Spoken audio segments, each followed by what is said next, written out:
കോട്ടാബെട്ട എന്ന് പറഞ്ഞ സ്ഥലത്ത് നമ്മൾ എത്തിയിരിക്കുകയാണ്. ഈ കാണുന്ന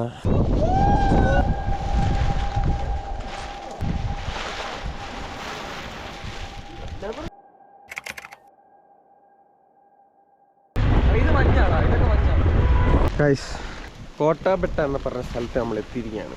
നമ്മുടെ വണ്ടി 4 വീൽ ഡ്രൈവ് അല്ലാത്തതുകൊണ്ട് അവിടെ പാർക്ക് ചെയ്തിട്ട് ഈ ഏറ്റം നടന്നു കയറാൻ തീരുമാനിച്ചു. നല്ല ചാറ്റൽ മഴയുണ്ട്. അവൻ ആ ജാക്കറ്റിൽ ഈ റെയിൻകോട്ട് കൂടി എനിക്ക് തന്നു, പനിയായതുകൊണ്ട്. ചുറ്റുകൊണ്ട് മേലോട്ട് കയറി പോകണം. അവിടെ എന്തോ സംഭവം ഞാൻ വിചാരിച്ചിരുന്ന ആ വാട്ടർഫാളിൽ പോകുന്നതാണ്. ഇവിടെ എത്തിയപ്പോഴാണ് ഞാൻ മനസ്സിലാക്കുന്നത് വാട്ടർഫാൾ അല്ല, ഈ കാണുന്ന കില്ലയാണ്. This is the mighty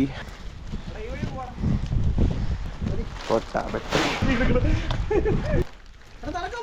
കയറാം, കയറിയിട്ട് വരാം. ഇത് റിസ്ക് ട്രക്കാണ് ഗൈസ്. ഈ മഴയെ പിടിച്ച് ഇവിടെ വരുമെന്ന് ഒട്ടും വിചാരിച്ചില്ല.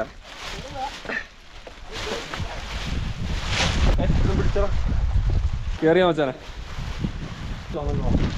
റിസ്കാ, അത് ഇറങ്ങാൻ പാടായിരിക്കും. ഇവിടെ കല്യാണം കഴിക്കാളെ കയറണ്ടോ, താഴെ പോയി നിൽക്കാം. ഇങ്ങനെ ബാക്കോട്ടായിട്ടില്ല ഞാൻ ഒരു കാര്യത്തിന്. ഓ ഹായ്, ശരി. എന്നാ പോയിട്ട് ബാക്കി കാര്യം.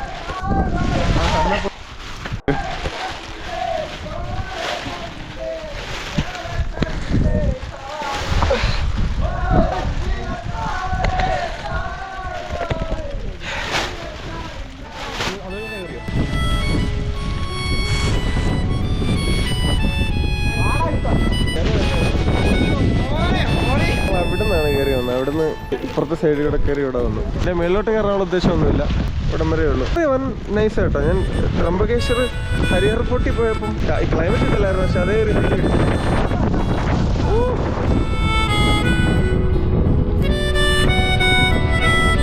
ഇത്ര നല്ല ഇവിടുത്തെ പരിപാടി കഴിഞ്ഞു. അതാണ് ഇവിടെ സേഫ്. കുറച്ച് ട്രാക്ക് ഉണ്ടായിരുന്നു. എന്നരുത് അൽക്കേവ്.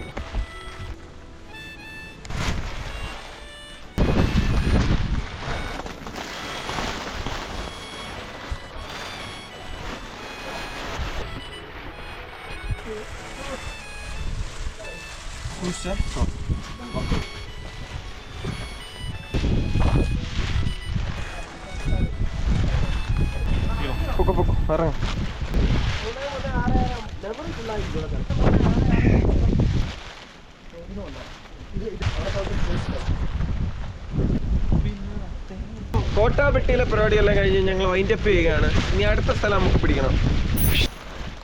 ഇതറിയാവുന്നൊരു കമന്റ് ചെയ്യണം.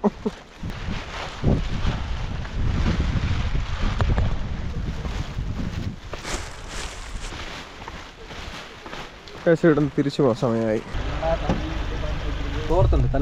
തല നല്ല അനങ്ങിയിട്ടുണ്ട്. കല്യാണം ഉറപ്പിച്ച റൊമാൻറ്റിക് എക്സ്പ്രഷയുടെ വർക്ക്. ലവ് വര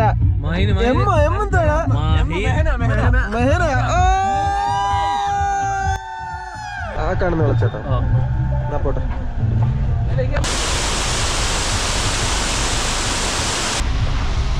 പോയിന്നൊരു വീഡിയോ എടുക്കാം, വണ്ടി എടുക്കാം.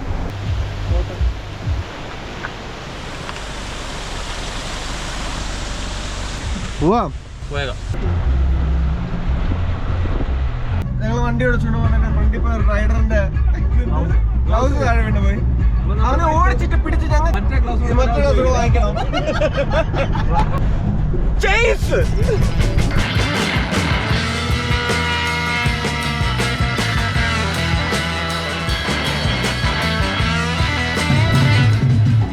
അവനെ കിട്ടും, അല്ലെ ഇത് കമ്പനിക്ക് അടിക്കും.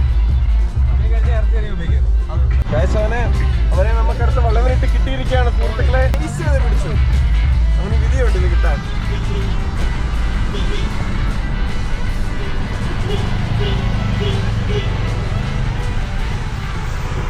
ബ്രോ ഗ്ലൗ ബോക്സ് തുറന്ന് കിടക്കോ ബ്രോയുടെ?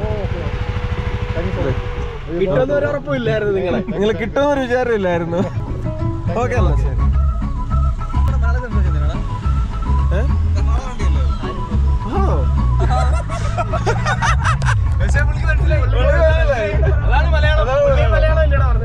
സക്സസ്.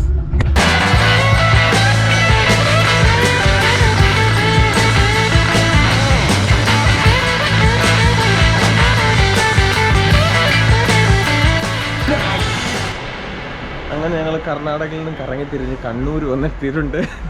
കണ്ണൂരിൽ ഈ ഹോട്ടൽ നിങ്ങൾക്ക് ആർക്കിത് അറിയോ? പാരീസ് ഹോട്ടൽ ഫേമസ് ആണെന്ന് തിരക്കി പറഞ്ഞു. ഒരു ബിരിയാണി അടിച്ചിട്ട് പോകാമെന്നായിരുന്നു. സുഹൃത്തുക്കളെ, അതിന്റെ ഒറ്റ വാശിപ്പുറത്താണ് ഒരു ടേബിൾ അറേഞ്ച്മെന്റിന്റെ പ്രശ്നത്തിന്റെ പുറത്ത് ഞാൻ കൈ കഴുകിയിട്ട് വരുന്ന സമയത്ത് നമ്മൾ നൈസായിട്ട് ഹോട്ടലൊന്ന് ചേഞ്ച് ചെയ്തിട്ടുണ്ട്. 7 പേർക്ക് ഇരിക്കുന്നവർക്ക് കസരിട്ട് തരാൻ വയ്യെന്ന് പറഞ്ഞു. 6 പേർക്ക് എന്നാ വേണ്ട, ഒരുമിച്ച് വന്ന് ഞങ്ങളെ തിരിക്കാൻ ശ്രമിച്ചു ഗൈസ്. അതുകൊണ്ട് ഞങ്ങൾ ഹോട്ടൽ മാറ്റി. സുഹൃത്തുക്കളെ, സലീമിന് പാരീസ് ഹോട്ടലിൽ കഴിക്കണമെന്നുള്ള ആഗ്രഹം ഓരോ സ്റ്റാഫുകളുടെ നമ്മളെ ഇച്ഛമായ നമ്മൾ വേണ്ടെന്ന് വെച്ചിട്ട് നിങ്ങളുടെ പുതിയൊരു റെസ്റ്റോറൻറ്റിലേക്ക് നമ്മൾ എത്തിയിരിക്കുകയാണ്.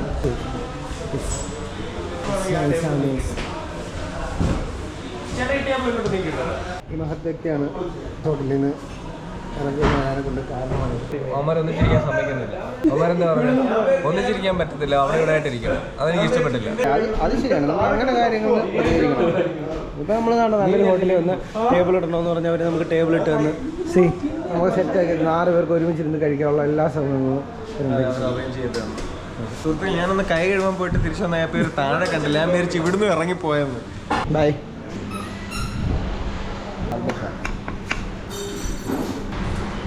പോയില്ല മച്ചി, we belong to Dubai. Keralam മടുത്ത് കഴിച്ചു. ഇവൻ കള്ളം പറഞ്ഞേ, അവന് മടുത്തിട്ടൊന്നുമില്ല. പോയവൻ കള്ളം പോയ കൊള്ളുന്നു. അങ്ങനെ ഇരുട്ടി വിളിക്കുന്നത് ഒരു വണ്ടി ഓടിച്ച് ഞങ്ങൾ കണ്ണൂരിൽ നിന്ന് പത്തനംതിട്ടയിലെത്തി. ശരിയായി. ശരി ഗൈസ്, ഓക്കെ.